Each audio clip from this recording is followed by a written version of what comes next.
Oke, Assalamualaikum warahmatullahi wabarakatuh. Selamat malam semuanya. Udah hadir 21 orang. Selamat malam, Kak. Oke, malam. Ada siapa aja ini di sini? Saya absen dulu ah. Afrisa hadir. Siap, Kak. Alivia, udah siap? Siap, Kak. Siap belajar? Oke, Kak Amel. Kak Amel? Nggak ada suaranya Kak Amel. Andi Indira. Hadir, Kak. Hadir, oke. Udah siap belajar ya? Andi Indira.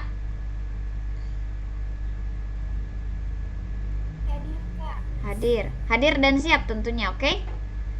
Anissa Trindia. Hadir, Kak. Hadir. Novalia Ridatul. Novalia, udah siap belajar? Hadir, oke. Dewi Sinta. Saya absennya yang di sini aja. Oke, mic-nya nggak bisa, nggak apa-apa. Dewi Sinta. Hadir, Kak. Hadir. Elsa Putri.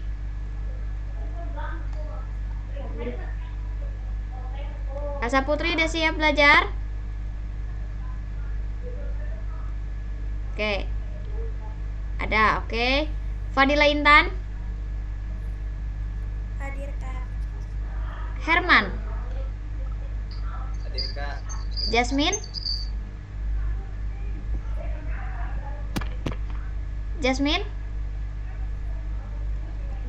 Nah, Jasmine nggak ada nih. Kayaknya ke toilet dulu. Kadek Satriani. Hadir, Kak. Oke. Lulu.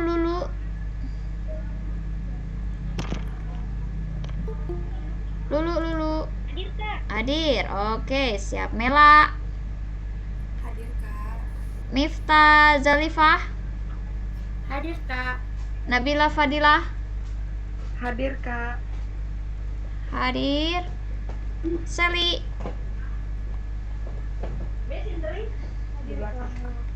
Teresia. Hadir. Vivi. Hadir, Kak. Dan pamungkas kita Yunita. Pamungkas. Hadir, Kak. Oke, siap.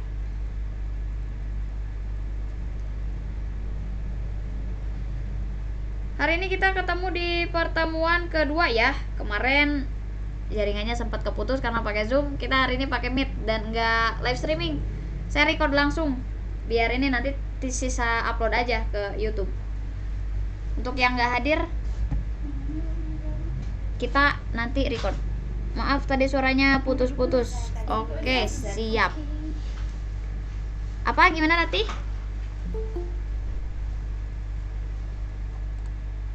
Alvira selamat datang. Alvira baru gabung ya.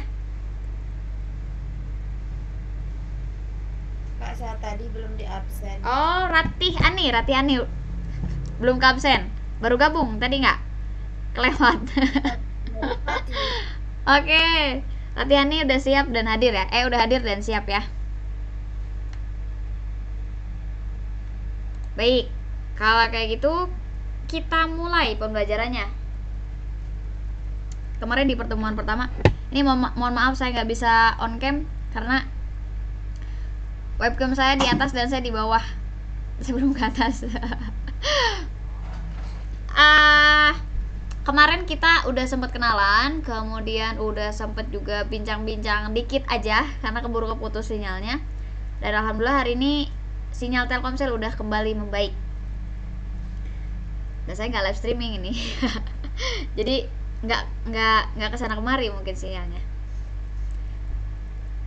Oke, untuk pembelajaran kita di Priva 1010 itu di pertemuan kedua ini kita bakalan belajar mengenai konsep dasar akuntansi. Yang pertama dan yang paling utama itu konsep dasarnya seperti apa. Kemudian Cung yang kemarin nggak hadir dan hari ini hadir, atau kemarin semuanya hadir yang ada di sini hari ini? Ada yang nggak hadir nggak pertemuan kemarin? Nabila nggak hadir, tapi hari ini hadir ya. Oke, hari ini kita bakalan belajar mengenai konsep dasar akuntansi. Kita langsung aja ke materi ya. Langsung ke materi dulu, nanti saya buka sesi tanya jawab. Sesi tanya jawabnya di tengah-tengah atau boleh nanti ketika ada yang mau ditanyakan langsung tanyakan aja. Tuh tenang di mana?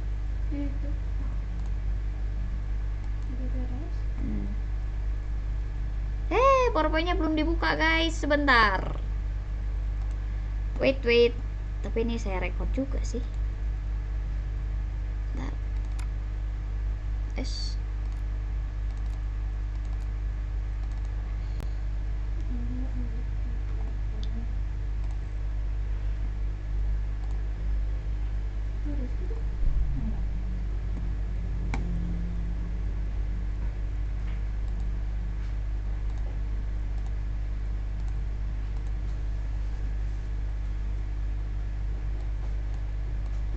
Udah siap belajar ya? Ya kak. Ya, siapa tadi yang join? Nah, Google Meet tuh malesnya kayak gini nih. Malesnya tuh harus ACC terus. Kalau mau otomatis ACC, ada yang tahu nggak gimana caranya? Otomatis ACC. Kalau pakai email kampus dan yang satu domain itu bisa ACC langsung. Tapi ini nggak bisa. Oke, kita mulai ya. Udah. Semua join. Kemarin sudah saya survei bahwa di kelas ini relatif banyak atau rata-rata semua jurusan akuntansi pure. Gak yang dari perpajakan, yang dari akuntansi syariah itu hanya beberapa ya. Nah, ada beberapa hal yang perlu adik-adikku ketahui, bahwa ketika kita sudah memutuskan sekolah di jurusan akuntansi, berarti kita harus siap menanggung resiko yang ada, apapun itu. Manis pahit kita harus tanggung ya. Karena udah nyebur ya, sekalian aja basah. Yang pertama yang harus kita ketahui bahwa di dalam jurusan akuntansi kita harus tahu dulu akuntansi itu apa maksudnya, kemudian apa artinya. Minimal tahu dulu aja artinya. Di sini ada dua pengertian menurut dua ahli. Siapa yang mau baca? Cung. Siapa yang mau baca? Cung. Herman, silakan baca Herman. Baca ini yang pertama.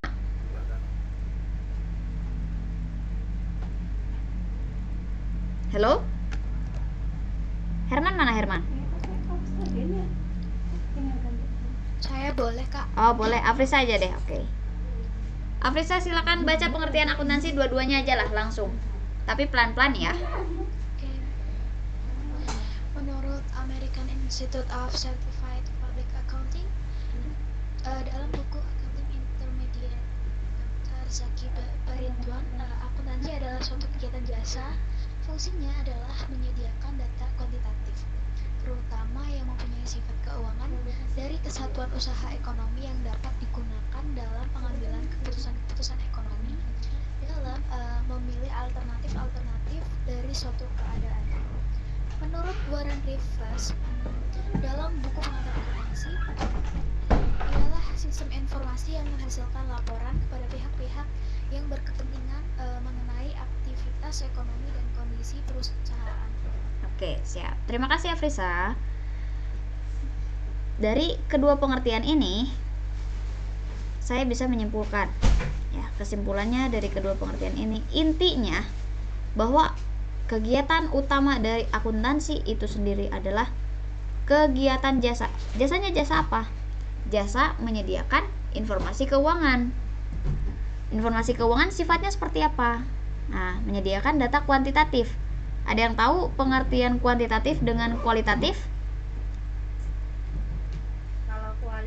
itu yang berbentuk angka Kak, kalau kualitatif yang enggak, kayak yang deskriptif itu yang kualitatif.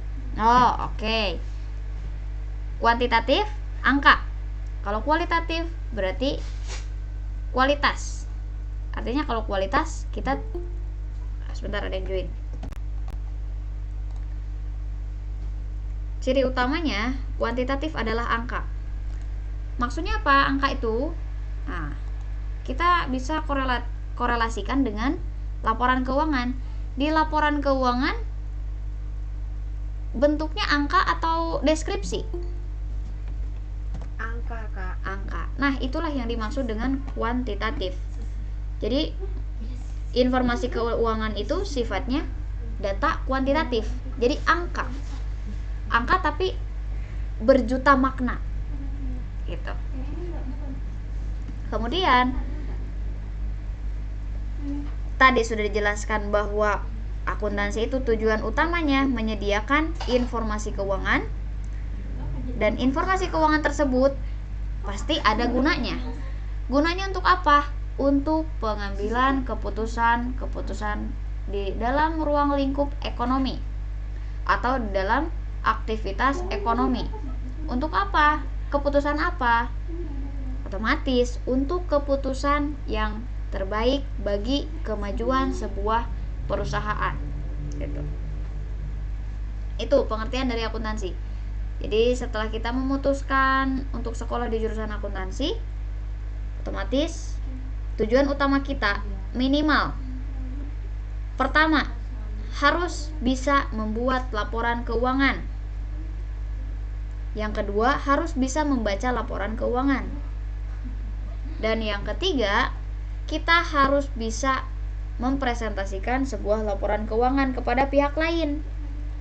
Nah, contoh, kalau misalkan Afrisa barusan sudah bisa membuat laporan keuangan, artinya ketika Afrisa diposisikan sebagai akunting perusahaan, Afrisa udah nggak akal kikuk lagi nanti dihadapkan dengan berbagai situasi perusahaan tersebut, karena tugas Afrisa adalah menyediakan laporan keuangan. Udah nggak akan bingung lagi nanti ini cara nulis transaksi ini kayak gimana ya, cara masukin transaksi ini ke laporan apa ya, udah nggak akan bingung lagi ketika kita sudah siap bahwa mindset kita sudah difokuskan pada hal-hal tersebut, membuat laporan keuangan, membaca laporan keuangan, dan mempresentasikan laporan keuangan. Membaca tuh dalam artian menganalisa ya. Selanjutnya, sejarah. Kalau sejarah banyak, nanti tinggal dibaca aja, nanti saya kasih PowerPoint-nya. Saya nggak akan ngejelasin sejarah, karena sejarah mah gitu-gitu aja, tinggal dibaca aja ya. Nah, masuk ke sini. Pemakai informasi akuntansi itu ada dua pihak yang terlibat. Yang pertama ada pihak internal, kedua eksternal perusahaan. Ya. Yang pertama, untuk pihak internal perusahaan ada dua, contohnya manajemen dan karyawan.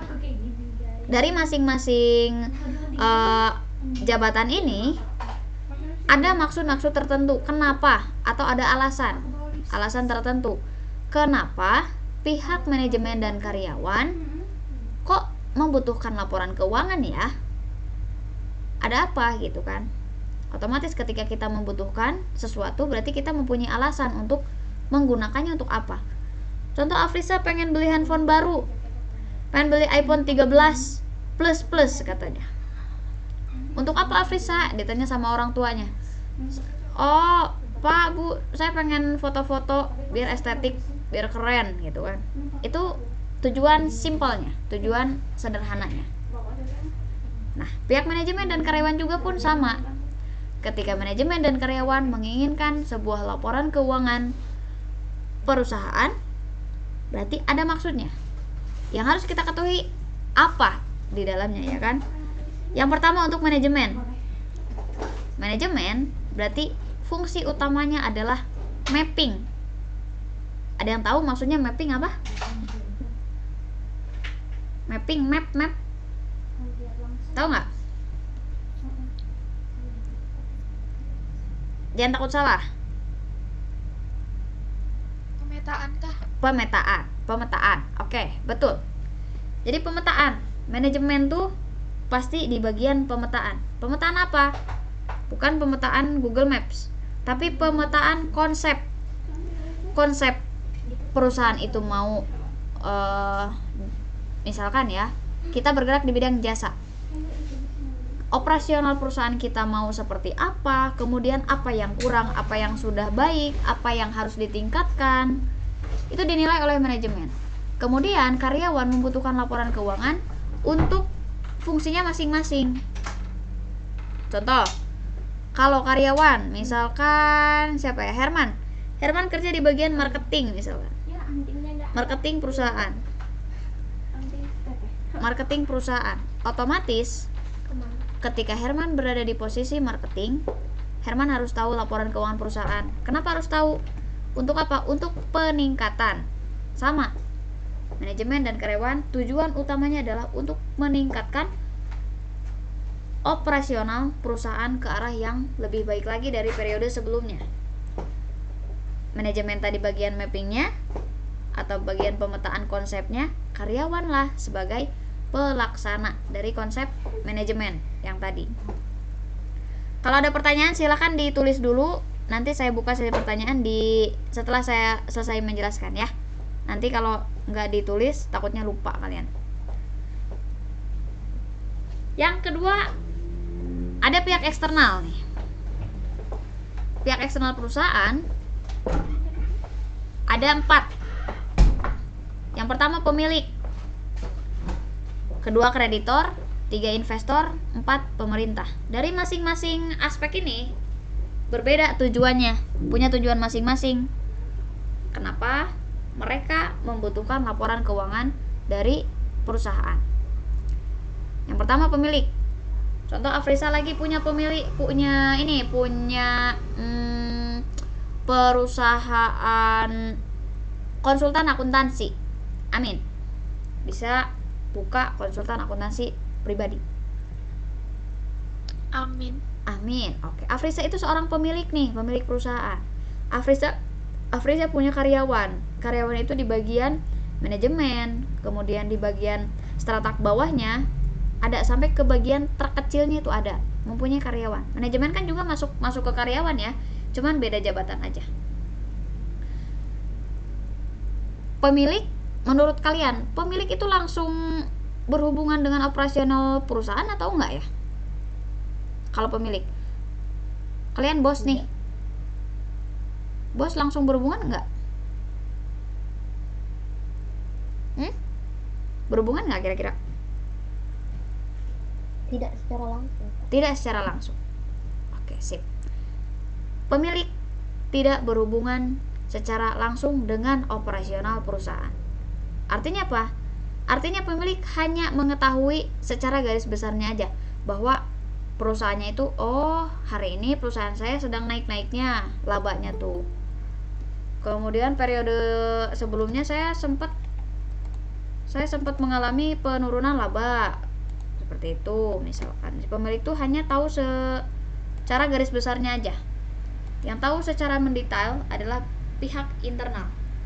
Tapi bukan berarti pemilik tidak boleh mengetahui dalam-dalamnya perusahaan, kan? Pemilik justru harus mengetahui dari pihak manajerial. Pemilik itu. Jadi mengetahui informasi itu dari dari manajemen. Karena kan karyawan laporan ke manajemen, kemudian manajemen nanti laporan ke pemilik. Karyawan itu berarti akunting bikin laporan keuangan, kemudian nanti dibaca sama manajemen. Ini laporan keuangannya sudah betul atau tidak, kemudian nanti diaudit sama audit internal, audit eksternal. Nah, nanti baru dilaporkan ke pemilik. Untuk apa pemilik membutuhkan laporan keuangan? Untuk mengetahui tentunya, nggak mau perusahaannya dibawa sama atau dicurangi ya. Khususnya dalam kecurangan itu nggak mau pemilik dicurangi sama karyawan-karyawannya, otomatis harus mengetahui secara mendetail. Bahkan kalau zaman sekarang pemilik sudah bisa memantau langsung operasional perusahaannya lewat sistem. Tuh, karena sekarang sudah by sistem semuanya. Sudah enggak manual lagi kalau perusahaan besar. Sudah bisa memantau langsung ada yang janggal atau tidak dalam perusahaannya tersebut tuh. Yang kedua ada kreditor. Kalau kreditor membutuhkan laporan keuangan atau informasi keuangan untuk dasar perhitungan atau dasar pemberian kredit. Kreditor itu contohnya bank. Jadi artinya kreditor itu yang meminjamkan uang, bukan yang pihak peminjam ya. Kalau peminjam itu debitur. Terkadang kalau orang-orang yang baru tahu, kreditor sama debitur itu kebalik. Kreditor biasanya dianggap sebagai yang meminjam, padahal tidak. Kreditor itu pihak yang meminjamkan uang. Kalau yang meminjam, artinya contohnya nasabah, itu pihak debitur atau debitor. Hubungannya dengan apa? Dengan pemberian fasilitas kredit atau fasilitas pinjam meminjam uang. Contoh lagi, ada siapa lagi ya di sini ya? Saya belum tahu satu persatunya nih. Ada Salsabila Rizky misalkan. Salsabila Rizky itu karyawan bank. Kok pindah? Karyawan bank. Atau pimpinan bank. Pimpinan cabang lah contohnya. Kemudian Nadia mau meminjam uang ke bank untuk apa? Untuk penambahan dana misalkan, atau penambahan modal perusahaannya. Plafon yang diajukan sama Nadia, ada yang login lagi, ada yang join lagi. Oke, tadi posisinya Nadia sebagai debitur, peminjam, kemudian Salsabila sebagai pihak bank. Nadia membutuhkan dana atau uang untuk penambahan modal ekspansi perusahaannya misalkan, mau membuka cabang baru. Contoh Nadia itu kan kalau atas nama perusahaan otomatis harus yang sudah berbadan hukum perusahaannya. Kalau atas nama Nadia itu nggak perlu bawa nama perusahaan. Kalau atas Nadia cukup bawa KTP aja sama slip gaji misalkan, kemudian sama ya bukti-bukti lainnya lah. Kalau kita mengajukan kredit atas nama perusahaan, artinya perusahaan tersebut harus sudah berbadan hukum, harus sudah mempunyai legalitas secara hukum di Indonesia. Contoh Nadia sudah punya PT, berarti kan kalau PT itu sudah pasti berbadan hukum dan besar. Nadia mau mengajukan pinjaman ke banknya Salsabila. Salsabila pasti lihat dulu laporan keuangannya Nadia. PT Nadia itu harus dilihat dulu. Siapa tahu kan Nadia itu perusahaannya kurang baik, tapi laporan keuangannya dibaik-baikin. Salsabila, kira-kira kalau misalkan Salsabila melihat laporan keuangannya Nadia kurang baik, apakah Salsabila mau meminjamkan? Nggak yakin sih. Nggak yakin sih. Kenapa nggak yakin? Karena buat jangka panjangnya nanti malah jadi ribet sendiri. Oke. Ya contohnya kita minjemin uang ke teman aja lah. Kalau lihat-lihat kan kita lihat-lihat dulu ya karakter teman kayak gimana, kemudian ini kira-kira bakal bisa bayar atau enggak, terus juga tepat janji atau enggak, ibaratnya kayak gitu. Selanjutnya Salsabila kalau misalkan lihat laporan keuangan Nadia itu baik, plafon segede apapun, Salsabila bakal ACC atau enggak? ACC. Nah, itulah maksud dari kreditor membutuhkan informasi keuangan atau informasi akuntansi di situ. Untuk apa? Untuk memutuskan ya atau tidak untuk ACC, fasilitas kredit untuk sebuah perusahaan tersebut. Gitu. Selanjutnya, ada pihak eksternal yaitu investor. Investor kaitannya dengan apa? Dengan investasi tentunya. Investasi berarti kan nanam saham gitu kan. Contoh lagi.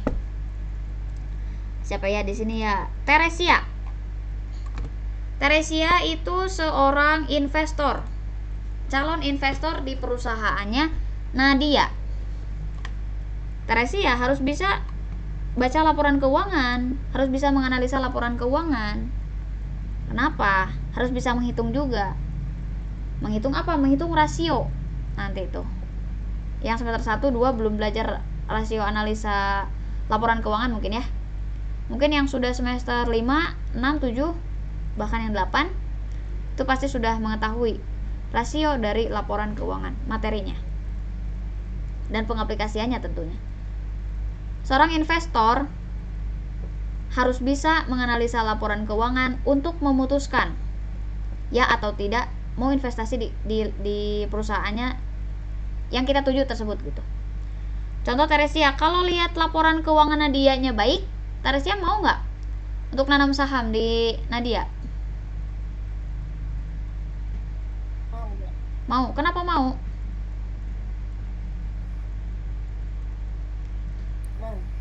Kenapa mau?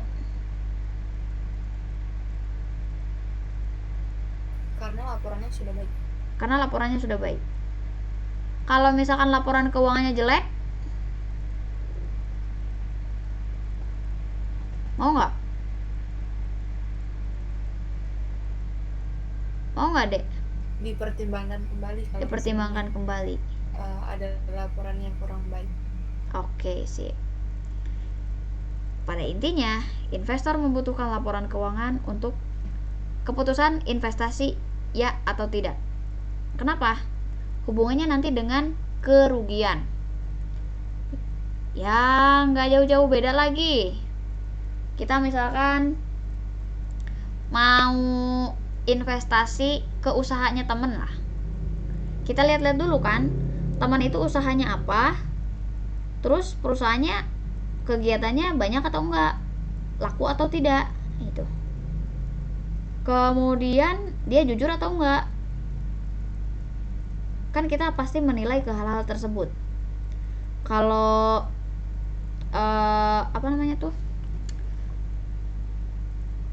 peluang untuk rugi lebih besar daripada peluang untuk untung, pasti kita bakal memilih no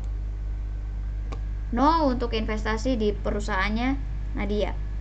Tapi kalau peluangnya besar untuk mendapatkan keuntungan yang berkali-kali lipat, wah, itu pasti kita tergiur banget atuh.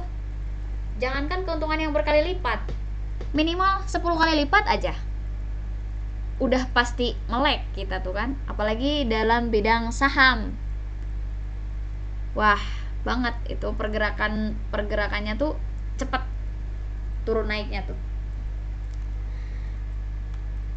Yang terakhir di sini pihak pemerintah. Pihak pemerintah hubungannya dengan membutuhkan informasi akuntansi adalah kaitannya dengan dasar pengenaan pajak. Dasar pengenaan pajak apa? Banyak. Tergantung dari perusahaan tersebut. Kenanya pajak apa aja? Baik itu dari segi PP pasal 21-nya di karyawannya, PP pasal 25-nya atau PPh badannya. Dasar pengenaan pajaknya di situ untuk menentukan pajak terutang setiap periodenya, baik itu masa atau bulanan ataupun tahunan. Kemudian di dalam ruang lingkup internal dan eksternal perusahaan, intinya adalah pasti membutuhkan laporan keuangan untuk apa? Untuk kebaikan masing-masing, baik itu tujuan perusahaan atau organisasi sampai kepada tujuan diri pribadi gitu. Kalau investor kan hubungannya dengan diri pribadi ya, untuk mencari keuntungan. Kalau perusahaan itu tujuan organisasi, artinya kan tujuan bersama gitu. Sampai situ dulu, ada yang mau ditanyakan?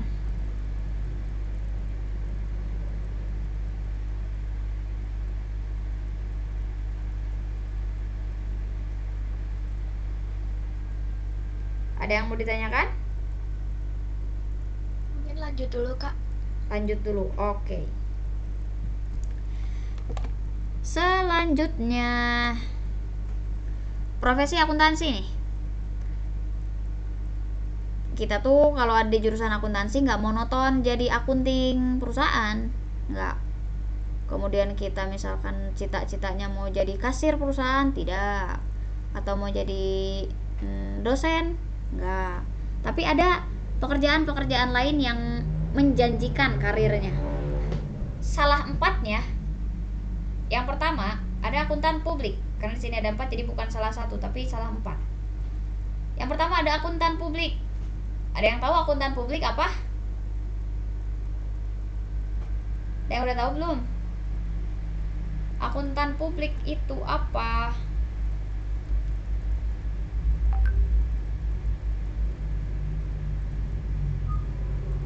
Akuntan publik apa? Tahu nggak?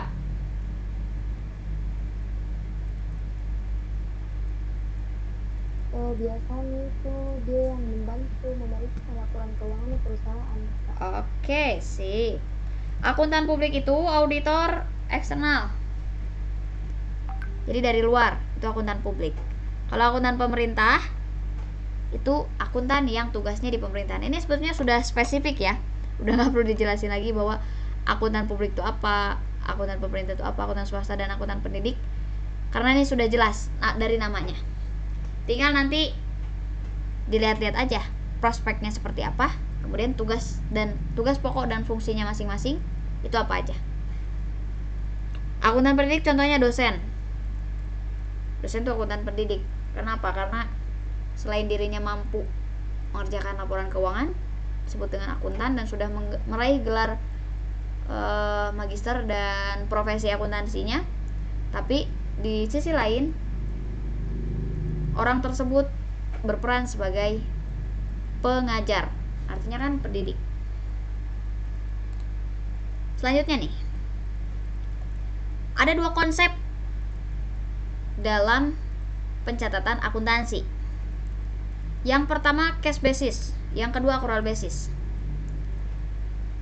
Dalam perusahaan, dalam pencatatan komersil ya, pembuatan laporan keuangan komersil, kita menggunakannya accrual.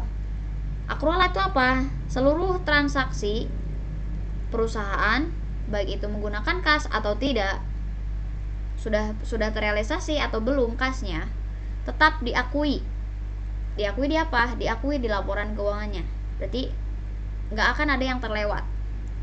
Tapi kalau cash basis, itu kan dari namanya saja basis kas. Artinya dari konsep ini atau dari konsep cash basis, yaitu yang diakuinya hanya ketika kasnya diterima atau dibayarkan atau dikeluarkan. Kalau ada transaksi keuangan kas masuk dan kas keluar, itu baru diakui sebagai transaksi. Tapi kalau dasar accrual, seluruh transaksi mau pakai uang ke mau enggak ke, itu dicatat. Kenapa harus dicatat? Karena dalam perusahaan tidak seluruh transaksi secara tunai. Adapun yang secara kredit tetap harus diakui sebagai transaksi meskipun kita belum menerima uangnya. Tapi kan kita sudah merealisasikan jasa kalau kita perusahaannya perusahaan jasa. Kalau perusahaan dagang berarti kan kita sudah mengeluarkan barang dagangan, tapi kita belum menerima pembayaran. Itu tetap diakui sebagai transaksi dan harus dicatat. Itulah perbedaan dari cash basis sama accrual basis. Selanjutnya, di sini ada siklus akuntansi. Kenapa kita harus mempelajari siklus akuntansi?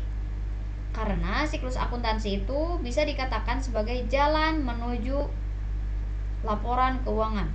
bukan jalan menuju Roma ya. Jalan menuju laporan keuangan. Contoh lagi. Kita akuntansi itu harus banyak contoh. Kenapa? Karena akuntansi itu logika mainnya, bukan main cewek. Kita mainnya logika, bukan main hati. Contoh Alvira nih. Alvira rumahnya di mana, Al? Semarang, Kak. Semarang. Kuliahnya di mana? Unisula. Unisula. Universitas? Islam Sultan Agung. Oke. Dari rumah Alvira menuju ke kampus, Alvira langsung ada di kampus atau melewati jalan-jalan dulu? Jalan-jalan dulu, Kak. Lewat jalan ya pasti. Kecuali Alvira punya ilmu untuk menghilang. Tring, langsung nyampe di kampus. Pakai telepati. Artinya, ketika kita mempunyai sebuah tujuan, kita pasti harus melewati proses. Kalian ada di jurusan akuntansi, S1 akuntansi. Apakah tiba-tiba langsung sarjana? Begitu masuk langsung sarjana gitu nggak? Coba dijawab. Enggak ada suaranya, Nisa. Enggak. Nah, di situ kan ada proses. Ada semester 1, 2, 3, 4, 5, 6, 7. Mudah-mudahan kalian sampai semester 7 aja. Semester 7 sudah dinyatakan lulus dan wisuda. Amin. 3,5 tahun ya, mudah-mudahan. Ketika kita mempunyai tujuan menjadi sarjana akuntansi, ketika kita sudah menetapkan tujuan kita, otomatis kita harus melewati proses. Dan proses kadang mengkhianati hasil, kadang juga tidak. Tergantung dari proses yang kita lakukan itu baik, sudah benar, sudah maksimal, ataukah belum.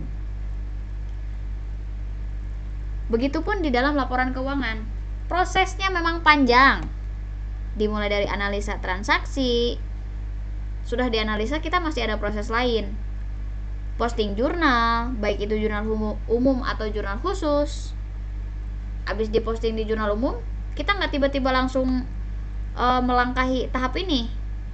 Tiba-tiba kita pengen bikin laporan laba rugi, Kak, karena saya udah jago nih di buku besar, neraca sama yang lainnya, saya mau bikin langsung aja laporan keuangan, saya cenayang gitu. Tebak-tebakan aja. Nggak bisa kayak gitu. Tidak boleh ada satu proses pun yang dilewati, kecuali yang sifatnya opsional, seperti kertas kerja ini.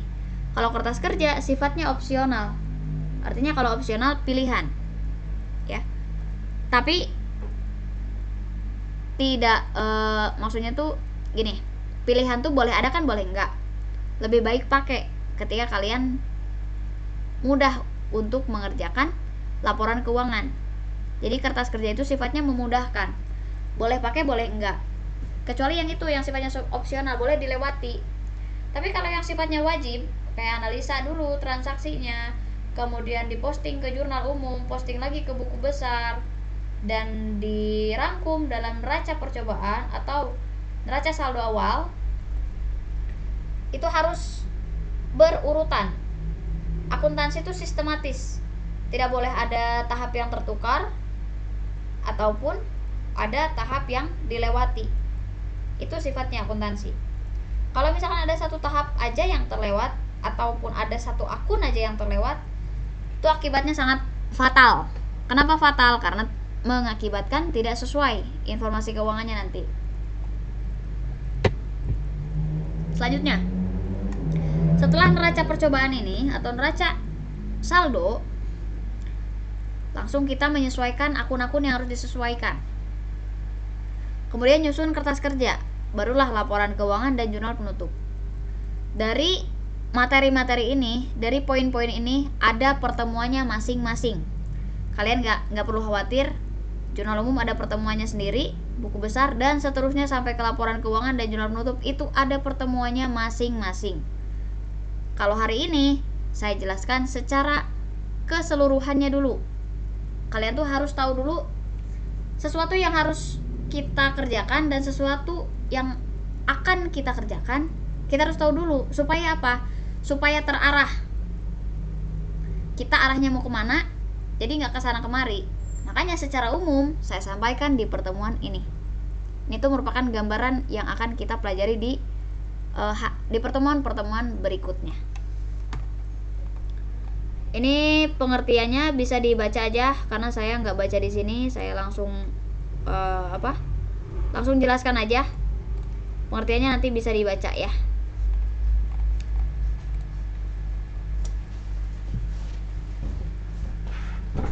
Selanjutnya, dalam akuntansi kita harus kenalan sama nama-nama akun.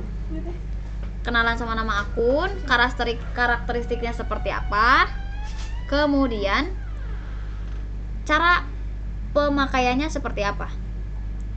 Jadi Om dulu. Contoh seperti ini. Ya Om dulu mau. Aisyah punya teman baru. Aisyah tuh namanya Buka dulu sepatunya. Andi, namanya Andi misalkan. Buka dulu sepatunya. Aisyah kalau misalkan kenalan sama orang, Sepatunya. yang ditanya namanya dulu atau rumahnya dulu? Namanya. Oke. Kalau kita kenalan sama orang berarti harus tahu namanya dulu. Terus kalau misalkan kita kenalan sama orang, apa tiba-tiba kita langsung kamu orangnya kayak gimana sih gitu? Kan enggak. Tapi minimal kita pendekatan dulu. Kemudian ngobrol-ngobrol dikit. Biar apa? Biar satu frekuensi. Nah, akuntansi pun sama. Akuntansi itu dimulai dari pengenalan nama-nama akun. Setelah kita sudah kenal nama akun ini tuh, Kenapa? untuk mencatat transaksi satu dengan transaksi yang lainnya Ini simpen dulu. beda nama akunnya. Mau Om pegang? Nah, kita tuh harus kenalan dengan transaksinya berikut nama-nama akunnya. Dengan apa caranya? Dengan banyak latihan. Tapi tetap yang pertama kita tetap harus kenalan dulu dengan nama-nama akun. Setelah kenalan, baru kita ke transaksi. Setelah di transaksi kita sinkronkan antara transaksi dengan nama akun. Selanjutnya di sini untuk nama akun, untuk kelompok akun ada dua kelompok. Yang pertama akun real, yang kedua ada akun nominal. Itu secara umumnya. Tapi dari akun real dan akun nominal ini dibagi lagi, ada anak-anaknya. Ya ibaratnya akun real sama akun nominal tuh ketua geng lah. Ketua geng nih. Jagoannya akun real sama akun nominal. Anggota dari akun real ada 3. Ada aktiva, ada ekuitas, sama kewajiban.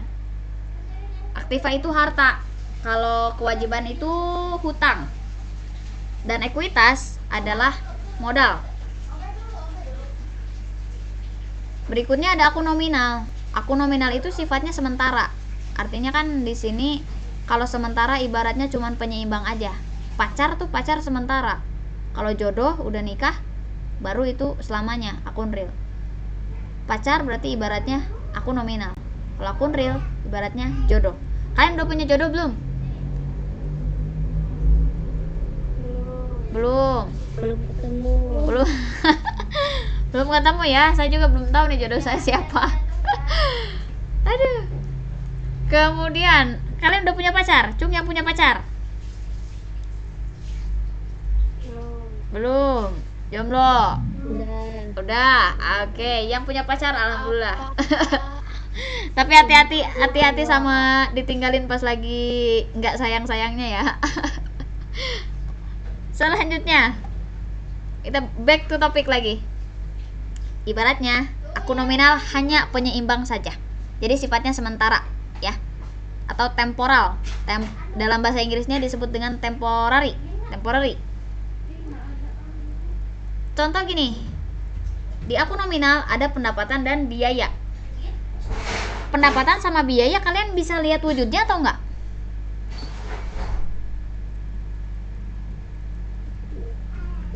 Tidak. Kalau aktiva, kalau kas, contohnya kita bisa lihat wujudnya nggak? Kita lihat uang nih, bisa nggak? Bisa. Hutang juga, hutang bisa dirasain nggak bebannya? Pikirannya bisa dirasain nggak kalau hutang? Sangat bisa. Sangat bisa. Bisa. Oke, ekuitas modal. Ekuitas sudah tentu. Untuk modal ya, modal awal itu pasti dirasakan banget modal. Tapi kalau untuk pendapatan dan biaya itu sifatnya angan-angan. Jadi cuman ada di pikiran kita aja. Wujud nyata dari pendapatan adalah kas atau piutang. Wujud nyatanya. Dari kas dan piutang tersebut nanti ujung-ujungnya jadi laba. Artinya kan pendapatan ini nggak ada sebetulnya. Pendapatan tuh hanya status dan biaya pun sama, hanya status. Contoh kita bayar listrik. Yang kita rasain biayanya atau listriknya? Listrik. Nah, artinya beban sama pendapatan itu tidak ada wujudnya. Yang ada wujudnya hanya ketiga akun ini. Aktiva, hutang, aktiva, kewajiban sama ekuitas aja. Ekuitas pun nanti ada prive yang ditutup. Kan ada modal, ada prive. Nah, yang ditutup itu prive nanti. Masuk ke akun nominal, bukan masuk ke akun nominal sih. Masuk tetap di ekuitas, cuman nanti pada saat penutupan ditutup juga. Jangan khawatir dulu, jangan mikirin itu dulu. Yang penting materi hari ini masuk. Kita belum masuk ke perhitungan ya. Ini bisa dibaca lagi pengertiannya. Selanjutnya nih, ini juga sama pengertian masing-masing akun. Pembagian akun. Oke, ini aja lah. Harta itu dibagi 3. Sebetulnya dibagi 2. Cuman untuk harta tetap itu dibagi 2 lagi. Jadi ada 3 kelompok. Harta itu ada harta lancar, kemudian ada harta tetap, ada harta lancar, ada harta tetap. Yang pertama harta lancar itu sifatnya yang likuiditasnya mudah gitu, mudah liquid. Liquid itu cair kan, bukan soklin liquid ya. Tapi soklin liquid juga bisa dianalogikan sebagai harta. Kenapa? Karena cair sifatnya. Beda dengan beda dengan sabun yang batangan. Itu tetap sifatnya. Kemudian di harta lancar ini contohnya ada kas, piutang, surat berharga jangka panjang, kemudian pembayaran di muka, persediaan perlengkapan. Mudah digunakan dan fungsinya itu kurang dari 1 tahun. Kalian punya pulpen apa pernah sampai 1 tahun awet nggak? Awet ya, kalau nggak ada curan pen awet ya. Kalau nggak ada curan pen itu pasti awet. Bahkan kalau kita nggak nulis sama sekali di kampus itu awet banget. Kecuali ada curan pen. Saya nih ya, saya kan kursi kalau offline tuh selalu di depan. Ketika saya ke belakang, tiba-tiba pas saya ke depan lagi pulpen saya udah hilang. Ternyata pulpen saya ngikutin ke belakang, nggak tahu gimana caranya, jalan sendiri entah kenapa. Pokoknya entahlah gimana caranya. Itu masih mending kalau kita mengetahui bahwa pulpen kita ngikutin. Ketika kita ke belakang ada juga di belakang pulpen kita, tiba-tiba ada di belakang.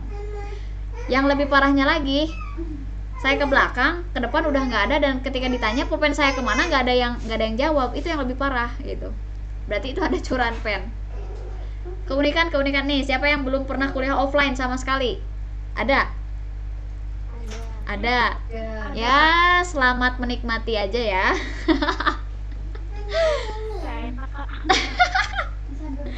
Selamat menikmati penderitaan maksud saya gitu. Kenapa? Karena kurang ini, bukan kurang esensi tapi kurang pengalaman. Lebih ke kurang pengalaman. Susah senang sama teman-teman tuh, bobrok bareng tuh kerasa banget pas kuliah offline. Apalagi kalau misalkan udah julitin sesuatu gitu kan, itu seru banget. Sekilas tentang kuliah offline. Selanjutnya di sini, setelah ada harta lancar, ada harta tetap. Nah, harta tetap itu dibagi 2 lagi. Ada harta tetap yang berwujud, ada harta tetap yang tidak berwujud. Jodoh itu harta tetap yang berwujud. Kalau mantan pacar itu harta tetap yang tak berwujud. Ada sih sebetulnya, tapi nggak ada wujudnya gitu kan, hanya angan-angan aja. Kemudian contoh dari harta tetap itu tanah, gedung, peralatan, kendaraan, dan satu lagi mesin.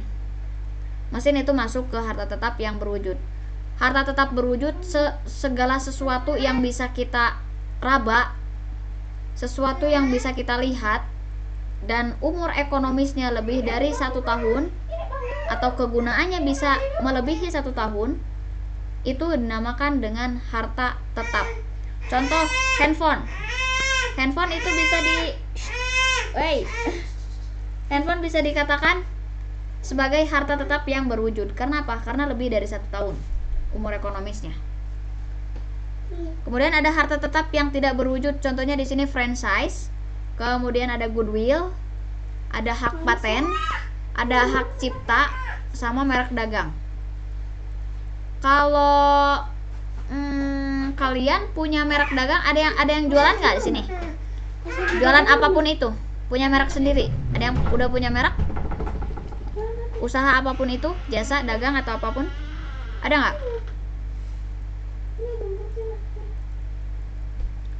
Ada nggak? Nggak ada. Oke. Mudah-mudahan kalian beberapa tahun ke depan udah punya usaha masing-masing ya. Saya tunggu kabar baiknya. Setelah kita mengetahui bagian-bagian dari harta, bahwa harta itu ada harta lancar, ada harta tetap, kita harus mengetahui juga anak-anak dari kelompok tersebut. Ini kepalanya. Punya kepala, nanti punya anak-anaknya, punya anggota-anggotanya. Kepala ada anggotanya. Kemudian si kepala-kepala ini nanti punya anggotanya lagi.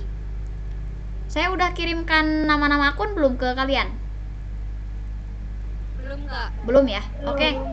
Siap, nanti habis ini saya kirimkan modul sama nama-nama akun. Biar kalian baca aja. Karena kalau dijelasin satu-satu mah panjang, Bos. Yang kedua ada utang. Utang itu utang jangka panjang dan jangka pendek.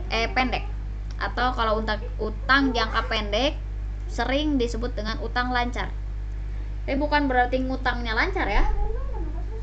Ketika kita mau minjem lancar aja gitu. Bukan kayak gitu.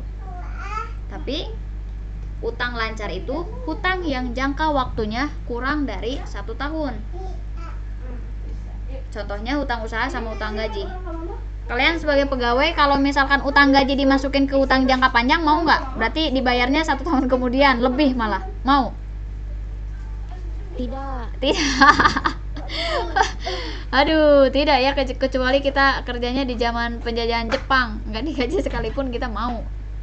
Tapi di masa-masa sekarang nggak akan mungkin ada utang gaji dibayarnya 1 tahun kemudian, nggak akan ada. Paling telat beberapa hari gitu, ketika tutup buku tanggal 25 misalkan di tutup buku tuh tanggal 25, sekitar 23 24 tanggal 25 gajian misalkan. Kalau yang kantor bank misalkan ya, bank tuh gajiannya tanggal 25. Setelah itu misalkan kalau nggak tanggal 25, berarti kan akhir periode akuntansi itu setiap akhir bulan ya, end of month. Kalau di Januari berarti tanggal 31 Januari. Contoh, ketika end of month sudah closing, dibayarnya pada saat periode setelahnya. Berarti kan di bulan Januari. Nah, itu masuknya ke utang gaji. Utang gaji itu gaji karyawan untuk periode sebelumnya, untuk periode hari ini misalkan, tapi dibayarnya kemudian di periode selanjutnya. Itu masuk ke utang gaji. Nanti kalian bakal belajar mengenai utang gaji juga. Santai. Setelah itu ada utang jangka panjang nih. Utang jangka panjang tuh utang hipotek, utang bank, itu masuk utang jangka panjang. Karena jangka waktu pengembaliannya itu lebih dari 1 tahun. Adapun yang 1 tahun itu paling plafonnya yang dikit-dikit. Kalau plafonnya gede, plafon itu batas apa namanya tuh? Pengajuan kredit. Contohnya, kalian mau ngajuin kredit dengan plafon 100 juta. Contoh lagi mau ngajuin kredit 200 juta. Itu plafon. Tapi tetap cairnya nggak segitu kalau kita ngajuin ke bank. Ada potongan-potongan. Misalnya biaya provisi, biaya materai, itu ada potongan-potongan kayak gitu. Karena saya pernah juga kerja di bank, tapi kalau pekerjanya nggak terlalu lama sih, cuman lamanya magang gitu. Jadi saya tahu. Kemudian ada saldo normal akun. Kalian harus hafalkan ada 5 akun besar di dalam akuntansi.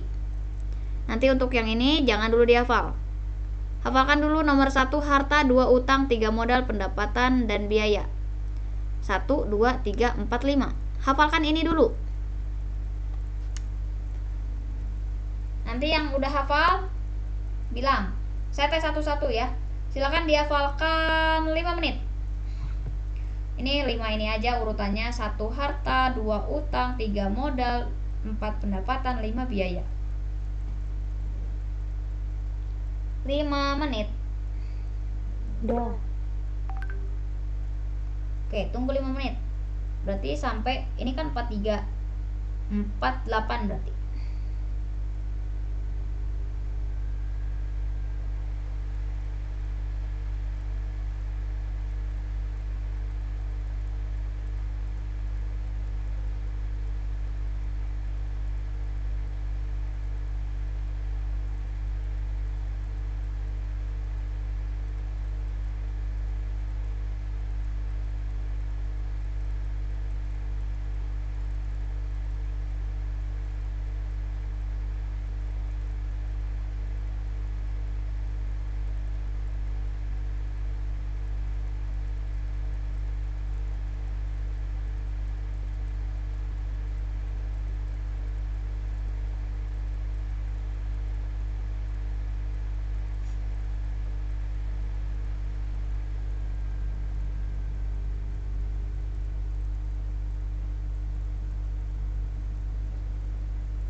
Dua menit lagi.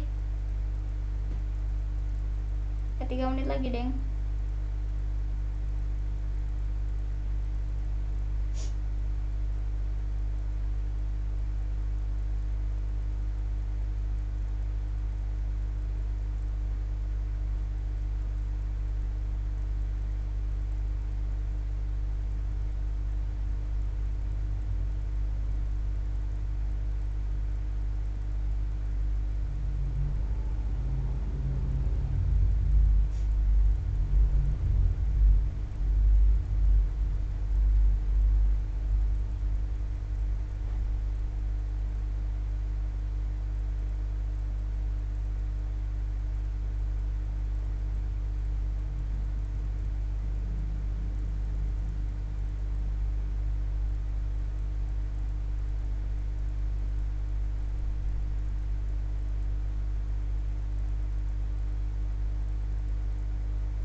Oke, waktunya sudah 47. Nah, masih ada waktu yang 1 menit lagi. Saya mau tanya dulu siapa ya? Dimulai dari kalau dipencet itu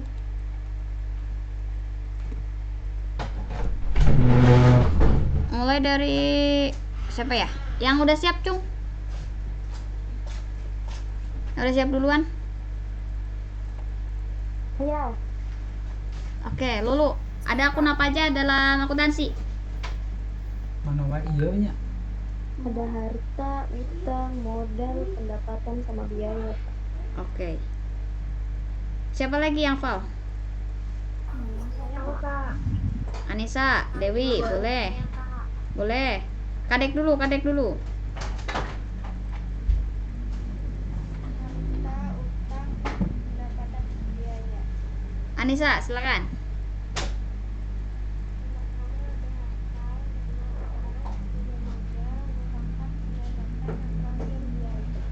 Oke, 2 orang lagi. Siapa? Saya Kak.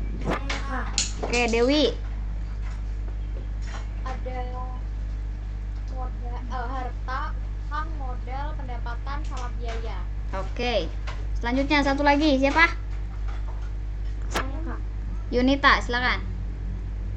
Ada harta, utang, modal, pendapatan, dan biaya. Oke, sip.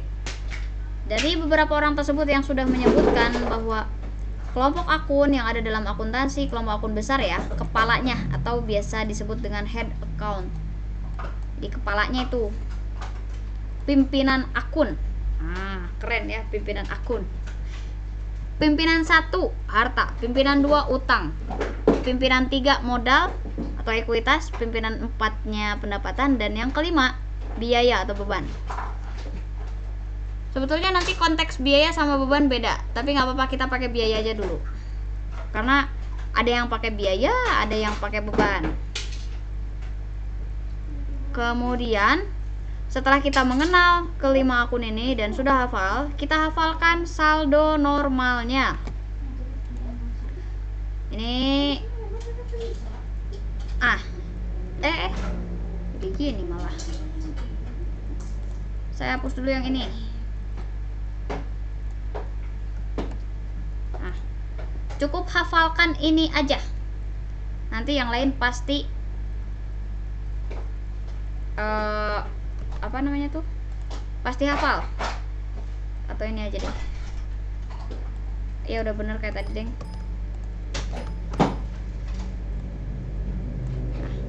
Ini. Hafalkan ini, ketika harta bertambah di debit, utang bertambah di kredit, modal bertambah di kredit, pendapatan bertambah di kredit, biaya bertambah di debit. Hafalkan lagi 2 menit. 2 menit.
Oke, sudah. Siapa yang udah hafal? Cung. Oke, Andi, silakan. Andi dulu. Harta bertambah di debit, utang bertambah di kredit, modal bertambah di kredit, pendapatan bertambah di kredit, biaya bertambah di debit. Ulangi. Harta bertambah di debit, utang bertambah di kredit, modal bertambah di kredit, pendapatan bertambah di kredit, biaya bertambah di debit. Oke, silakan Afrisa. Oke, makasih Kak. Yang pertama ada harta bertambah di debit, utang bertambah di kredit, modal bertambah di kredit, pendapatan bertambah di kredit, biaya bertambah di debit. 3 orang lagi, Cung. Sehat. Anissa. Anissa tadi udah jawab belum? Pas yang pertama. Silakan Anissa sebutin.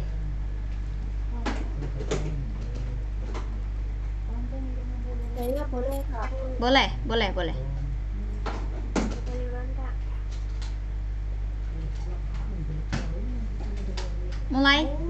Harta bertambah di Seru nih. Yang pertama harta bertambah di debit, kedua utang bertambah di kredit, yang ketiga modal bertambah di kredit, pendapatan bertambah di kredit, biaya bertambah di debit. Oke, 2 orang lagi. Saya Kak. Boleh. Bertambah di debit, utang bertambah di kredit, modal bertambah di kredit, pendapatan bertambah di kredit, dan biaya bertambah di debit. Oke, 1 orang lagi. Saya Kak. Boleh. Harta bertambah di debit, utang bertambah di kredit, modal bertambah di kredit, pendapatan bertambah di kredit, biaya bertambah di debit. Oke, sip. Sekarang saya ajarkan cara mudahnya ya.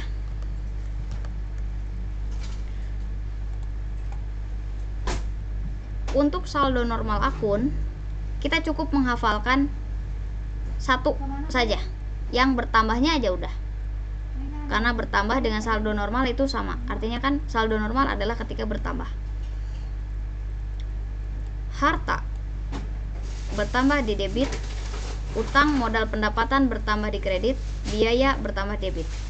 Kesimpulannya adalah yang bertambah di debit dan yang bertambah di kredit itu kita klasifikasikan. Yang bertambah di debit hanya ada 2, yaitu harta dan biaya. Dan yang bertambah di sebelah kredit ada 3, utang, modal, pendapatan. Kalau berkurang berarti tinggal dibalikin aja posisinya. Yang bertambah di debit berarti kalau berkurang di kredit.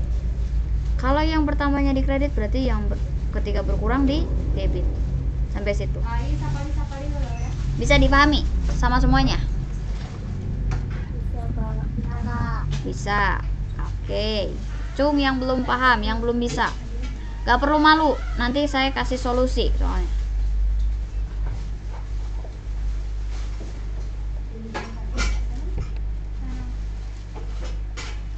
Cung yang belum hafal, nanti saya kasih solusi. Gak perlu malu, gak perlu malu.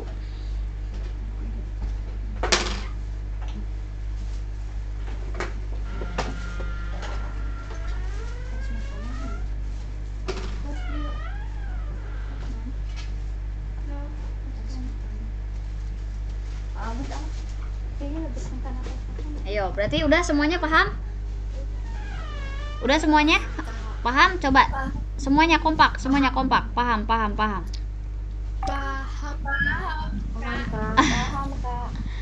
Oke, sip kalau kayak gitu. Setelah paham, saya bakalan kasih contoh soal. Ini persamaan dasar akuntansi, aktiva sama dengan pasiva, harta sama dengan utang tambah modal. Ini mah udah familiar ya. Sekarang ini dihapus aja.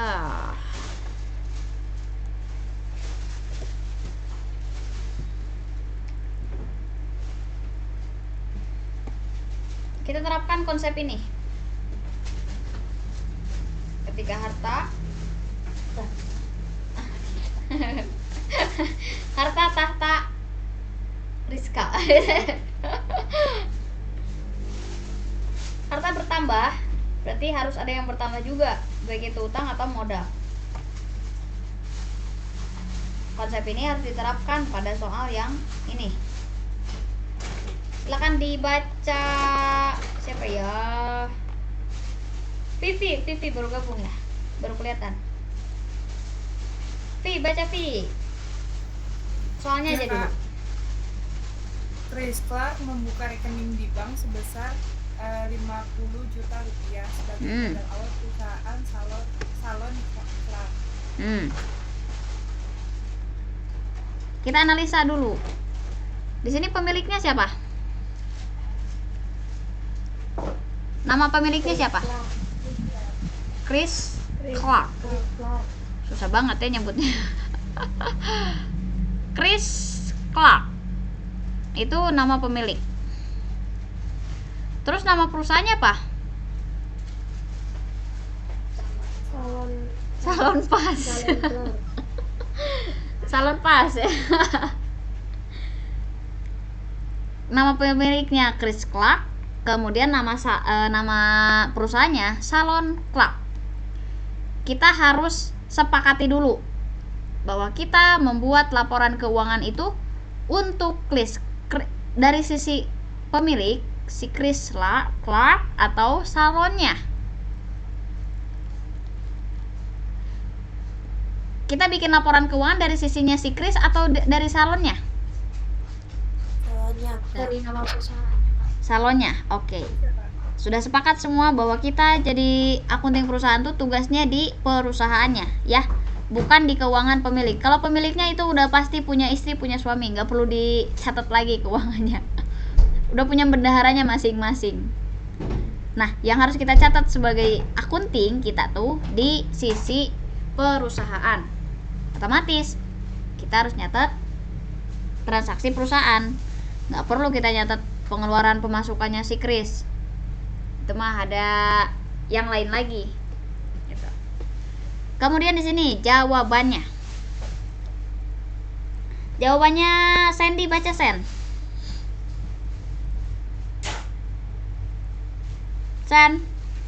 Sen hadir nggak? Bobo. Iya. Oke, hadir. Silakan dibaca Sen. Pengaruh transaksi ini adalah kenaikan aset berupa kas di bank, dan untuk menyeimbangkan maka pada sisi kanan yaitu modal Tuan Clark jika meningkat. Oke. Harta sama dengan kewajiban plus modal. Jadi ketika kita menemukan soal awal untuk pemula tuh pasti kayak gini soal awalnya. Pasti di modal dulu. Kenapa di modal dulu?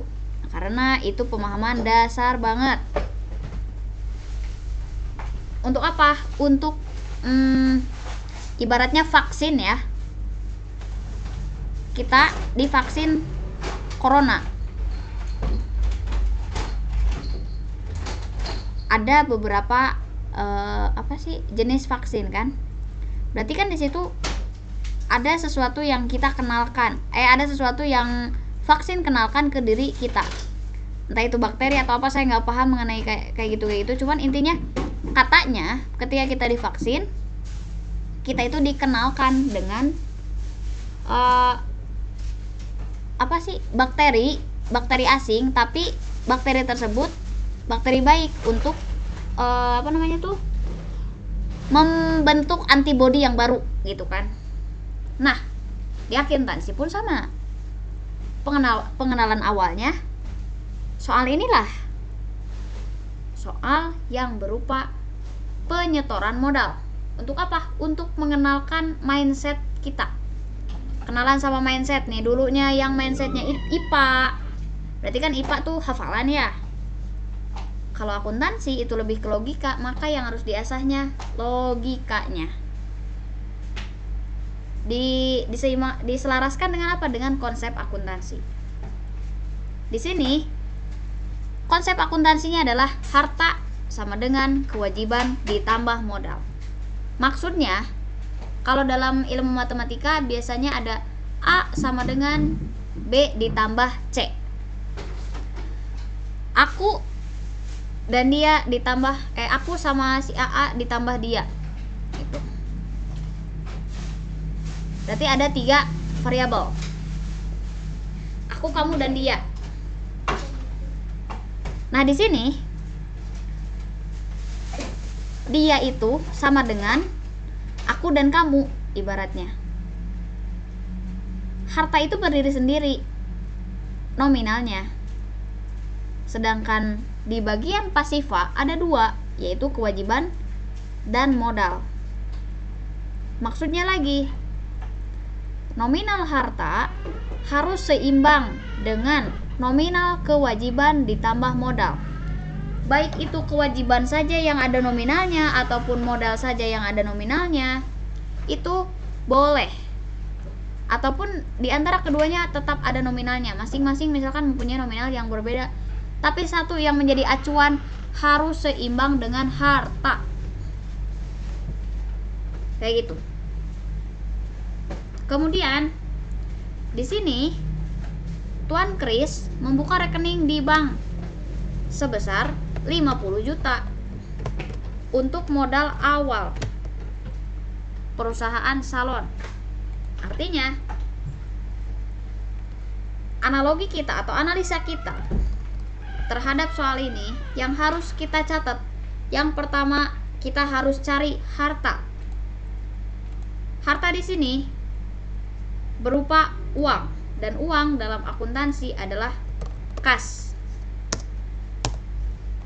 Ini uangnya, kasnya 50 juta, 50 jeti. 50 juta ya. Kemudian di sini ketika kas bertambah, kita harus cari tahu sebabnya. Sebab akibat akuntansi itu ada sebab, ada akibat.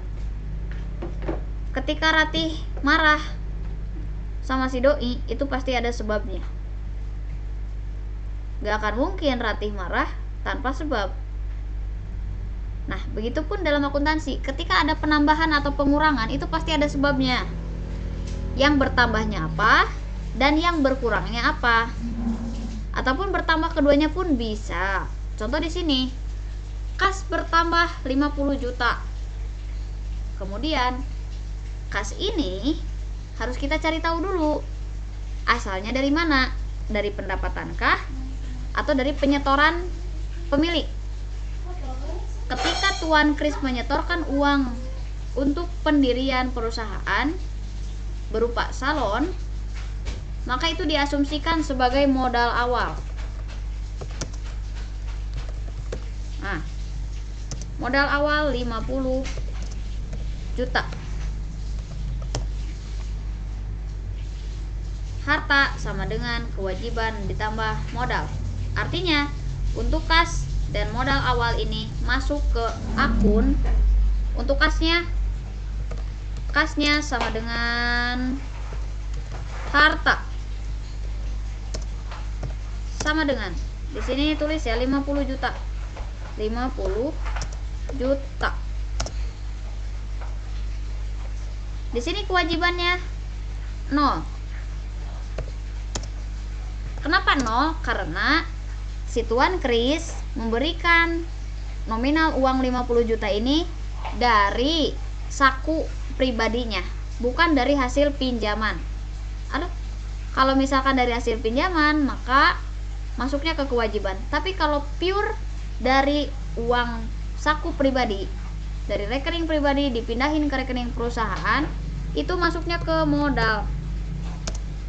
Modalnya 50 juta. Sampai situ selesai pertemuan kita. Silakan yang belum paham ditanyakan hari ini.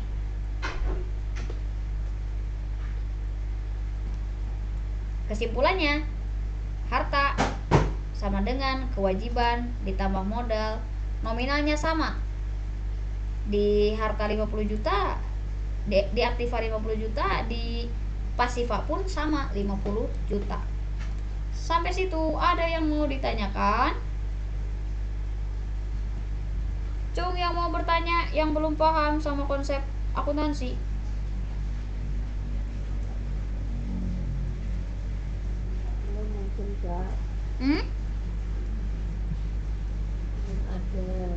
Belum ada. Udah paham semua? Udah paham semua? Kak, aku mau tanya. Boleh.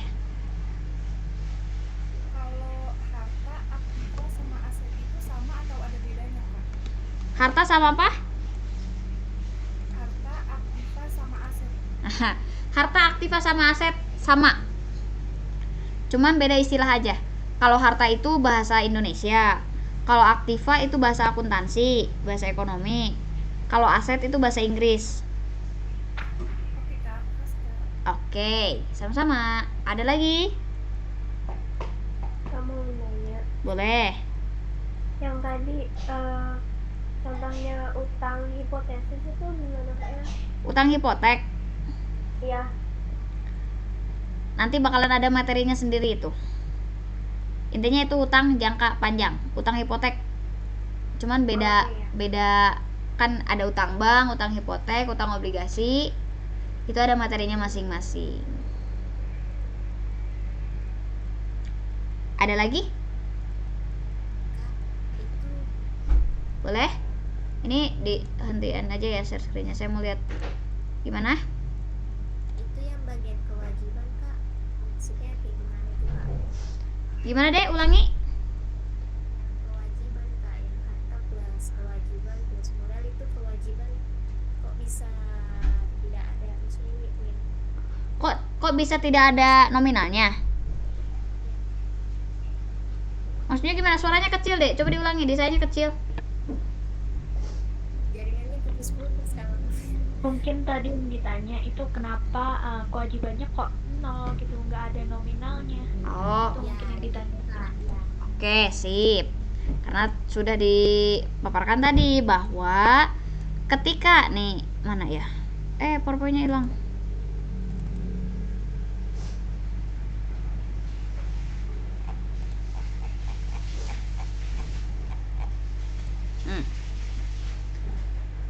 Ketika Tuan Kris ini mengeluarkan uangnya dari saku pribadi ini tuh. Uangnya tuh dipindahkan dari rekening pribadi atau dari sakunya pribadi gitu, disetorkan ke rekening perusahaan. Berarti artinya di situ tidak ada transaksi pinjam meminjam. Contoh gini, contoh lagi, misalkan si Tuan Kris ini membuka rekeningnya 50 juta sebagai modal awal. Kemudian ada keterangan 10 juta hasil pinjaman. Contoh seperti itu. Berarti kasusnya di sini di harta tetap bertambah 50 juta. Di harta tetap 50 juta. Kemudian kewajibannya jadi 10 juta. Di sini 40 juta. Nah. Kenapa di sini 10 juta? Karena yang dihasilkan dari pinjaman ya, yang uangnya hasil minjem dari orang lain ataupun dari bank, itu masuk ke hutang atau kewajiban. Maka kewajibannya 10 juta. Tapi tetap di sininya, di kasnya atau di hartanya harus 50 juta karena uang yang diterima dari si Tuan Kris ke rekening perusahaan 50 juta di sini sama dengan di sebelah pasifanya di sini harus sama dengan 50 juta. Jadi nggak boleh lebih. Di sini misalkan 50 juta nggak boleh, tapi harus seimbang. Kita sesuaikan 10 juta itu apa? Yaitu hasil pinjaman. Di sininya 40 juta kenapa? Karena dari 50 juta ini yang hasil pinjamannya 10 juta. Otomatis uang pribadinya cuma 40 juta. Itu. Kemudian nah di sini contoh tadi 0. Kenapa 0? Karena di sini tidak ada keterangan berapapun yang hasil pinjaman. Maka antara harta sama dengan kewajiban tambah modal tetap 50 juta. Seimbang nominalnya. Jadi nggak boleh ada yang lebih, di sini nggak boleh ada yang kurang. Seperti itu. Bisa dipahami, Dek? Terima kasih, Kak. Oke. Jadi kata kuncinya ketika ada pinjaman, ketika ada kewajiban gitu ya. Kata kuncinya ada pinjaman atau tidak. Kalau ada pinjaman, kalau hasil dari utang, baik itu utang bank atau utang ke orang, itu masuk ke kewajiban. Artinya harus dikembalikan dananya di kemudian hari. Kalau pure murni dari uang saku pribadi, itu masuk semua ke akun modal awal. Seperti itu, ya. Iya kak. Ada yang ditanyakan lagi?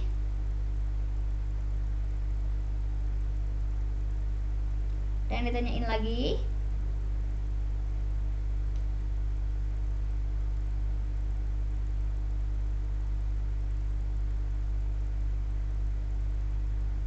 Kalau tidak ada, nih saya mau tutup nih. Kalau nggak ada, Mungkin sudah cukup kak. udah cukup ya. Jelas ya? Saya mau buka chat dulu, ada yang Jelas, chat. Kak. Jelas. Gimana? Gimana Afrisa? Jelas kak. Jelas. Oke. Sip. Alhamdulillah kalau kayak gitu sudah jelas dan tidak ada yang ditanyakan. Sampai jumpa di pertemuan selanjutnya, pertemuan ketiga pada hari apa? Hari Jumat ya? Jumat. Hari Jumat. Mudah-mudahan kita selalu dilancarkan kegiatannya. Sehat selalu intinya.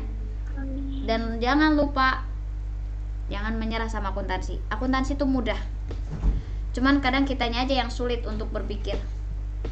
Kerasa sama saya juga ketika udah mumet ya sama soal akuntansi, itu pasti males. Tapi dibalik itu nggak boleh menyerah, harus tetap berjuang sampai akhir. Biar apa? Biar indah, padahal enggak indah pada waktunya. Oke, kalau kayak itu saya pamit undur diri untuk malam ini. Terima kasih untuk antusiasnya, dan kalian jangan lupa juga terima kasih kepada diri sendiri. Kenapa terima kasih sama diri sendiri? Karena sudah bisa melawan rasa malas dan tetap ambis ya. Ambis dengan hal-hal yang baik, itu baik.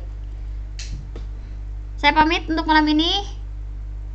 Wassalamualaikum warahmatullahi wabarakatuh. Selamat malam untuk semuanya. Selamat istirahat. Dadah. Terima kasih. Oke, sama-sama. Saya izin live. Iya, boleh.